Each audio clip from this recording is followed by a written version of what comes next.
When the open road beckons, be careful who you invite on the journey. Please, be prepared for a journey where salvation and damnation are but a heartbeat apart. Because it's exorcism night. If you enjoy this story, don't forget to like and subscribe. Unholy Deception. Amidst the golden hue of the setting sun, a convertible sped along the picturesque countryside. In it, Jake and Amelia, a young couple, laughed and sang, the wind ruffling their hair. The two were embarking on a much-awaited road trip, a chance to explore the unknown and share moments of love. Maps and snacks lay scattered on the back seat, while an old radio played cheerful tunes. Their journey was one of spontaneity, filled with joy and the thrill of the open road. As the winding roads led them further away from the city, a lone figure came into view. Dressed in a familiar black cassock, the man stood by the roadside, thumb outstretched. The sight was odd, but intriguing. "Should we?" Amelia asked, her grip tightening on the steering wheel. After a moment's hesitation, Jake nodded. "It's getting dark, and he's a priest. What harm could he do?" Amelia gently pulled over. The priest approached with a thankful smile, his gaze deep and unsettling. "Bless you both. I am Father Marcus. I'm headed to a remote church, you see. A pressing matter. An exorcism." Once inside, the ambience subtly shifted. The playful songs on the radio turned to solemn hymns. Father Marcus filled the car with tales of demonic possessions, speaking of lost souls and dangerous entities, emphasizing the importance of the exorcism he was to take part. Jake and Amelia exchanged wary glances. Their light-hearted journey had inadvertently veered into a chilling detour. As the tales grew darker, shadows seemed to dance outside the windows, and the weight of their decision to pick up the mysterious hitchhiker began to press heavily on their minds. Night enveloped the land, transforming the serene countryside into an abyss of darkness. The road ahead, lit only by the car's headlights, seemed never-ending. Odd occurrences began to take hold. Every time Jake tried changing the radio station, it reverted to playing haunting chants. Amelia swore she saw faces in the trees lining the road, faces twisted in agony. Their GPS, which had been guiding them flawlessly until now, malfunctioned. It directed them only towards the church, even when they tried plotting a different course. The voice of the GPS, instead of its usual monotone, now echoed with a sinister undertone. "I think we should drop him off at the next town," whispered Amelia, glancing in the rearview mirror at Father Marcus, who seemed lost in prayer. Jake nodded in agreement. Something's not right. Yet, despite their growing apprehension, a strange compulsion kept them on the directed path, driving further into the unknown. Hours seemed to drag on, but finally, a silhouette loomed in the distance.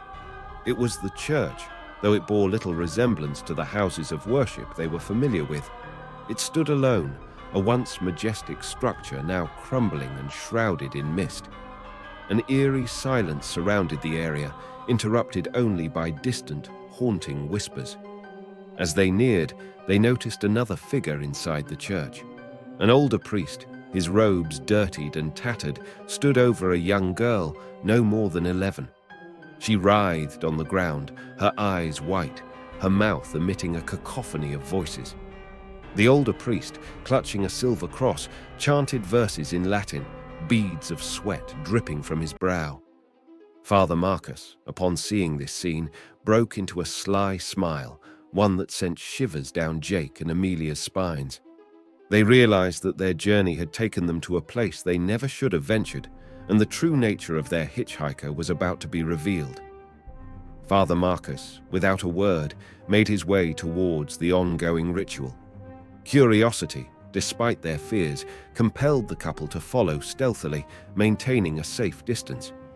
Hidden behind the remnants of a once grand archway, they overheard Father Marcus's whispered conversation with an unseen entity.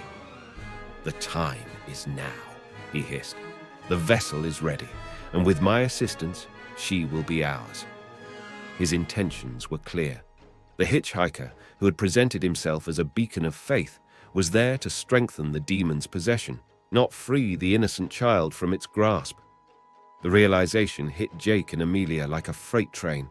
They were not mere spectators in this unholy spectacle. They were enmeshed in its sinister web. Determined not to stand idly by, the couple scavenged the nearby grounds. Broken pieces of the church's stained glass windows, a rusted candelabra, and a frayed rope became makeshift weapons. Father Marcus had started muttering dark incantations, attempting to disrupt the older priest's exorcism. Every time the genuine priest made progress, Marcus would counteract it, making the young girl scream in increased agony. Taking a deep breath, Jake hurled the rusted candelabra towards Marcus. It hit its mark, causing him to stagger momentarily. Seizing the opportunity, Amelia lunged forward, trying to restrain him with the rope. The distraction was enough for the older priest to intensify his prayers, but Father Marcus, infuriated, retaliated. He chanted in an ancient tongue, causing the earth beneath them to tremble violently. Shadows crept forward, encircling the couple, trying to drag them into the depths. But Jake and Amelia, fueled by determination and love, resisted, fighting back against the darkness that sought to claim them. The battle of faith and deceit had begun. The decrepit church became a battleground of spiritual warfare. On one side stood Jake and Amelia, their love and determination their shield, and the elderly priest, with his unwavering faith as his weapon. Opposite them, Father Marcus, eyes glowing with malevolence, commanded the dark energies that swirled around the church's ruins. The young girl, lying at the epicenter of this battle, fluctuated between moments of sheer terror and violent possession.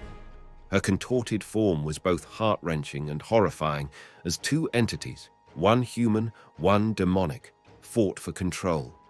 The real priest chanted with renewed vigor, every word echoing powerfully through the night. As he spoke, luminescent symbols appeared around the child, creating a protective barrier. Father Marcus, however, fought back with fierce intensity. With every counterspell, the shadows thickened, trying to smother the protective symbols. The air grew cold, filled with the wails of tormented souls. Amelia, recalling a memory from her childhood about the power of personal relics in spiritual battles, removed a scapula from her neck. A short cloak with an embroidered image of Jesus, the piece emanated a soft glow, which intensified with every passing second. The combined energies of love and faith formed a potent force. Father Marcus, feeling the shift in power, howled in rage. His incantations grew frantic, his gestures wilder. Jake, spotting a vial of holy water, seized it. He splashed its contents towards Father Marcus, causing him to scream in agony. The momentary disruption allowed the elderly priest a brief window of undisturbed prayer. Taking advantage of the opening, the priest summoned all his strength, the scapula's glow merging with the radiant symbols, causing the dark shadows to retract and the ground to stabilize. The balance was tipping, but the battle was far from over. With the shadows receding, the battleground became clearer. The church, bathed in the ethereal glow emanating from the cloak and symbols, seemed to reclaim some of its former majesty. The demonic grip on the young girl began to waver, her screams subsiding into desperate sobs. But Father Marcus, despite being weakened, wasn't ready to concede. Summoning a final surge of dark energy, the surroundings became chaotic. Thunder roared overhead, the ruins trembled, and a thick fog enveloped the area. Jake, holding Amelia tightly, took a step forward, their joined voices reciting prayers they remembered from their childhoods. Their combined voice, filled with genuine concern for the child and their love for each other, added another layer of strength to the ongoing exorcism. Seeing this united front, the real priest channeled this collective energy. The girl, now surrounded by an intense light, began to levitate. Father Marcus, consumed by the overwhelming power of faith and love, screamed as the final remnants of his dark energy were purged. With a deafening roar, a force unseen expelled the demon from the child. Her body fell gently to the ground, the eerie glow dissipating, leaving behind a tranquil night. Father Marcus, defeated and drained of his dark powers, slinked away into the shadows from which he had emerged, his fate unknown, but his threat neutralized. The older priest, now showing signs of immense fatigue, approached the couple. "God sent you here tonight," he whispered, his voice hoarse. "Without you, we might not have prevailed." He blessed them, his grateful eyes speaking volumes. The young girl, her strength returning, looked at her saviors. No words were exchanged, but her tear-filled eyes and tight embrace conveyed her gratitude. Jake and Amelia, holding hands, left the church's grounds, the weight of their harrowing experience sinking in. They realized they had faced pure evil and emerged victorious. Their bond, tested under the most extreme circumstances, had held firm. As dawn approached, they drove away, their love deeper and their understanding of the world forever changed. This is a short story by The Confessor. If you're enjoying our content, please take a moment to hit that like button and subscribe to our channel. Your support helps us create more of the content you love. Thanks for being part of our community.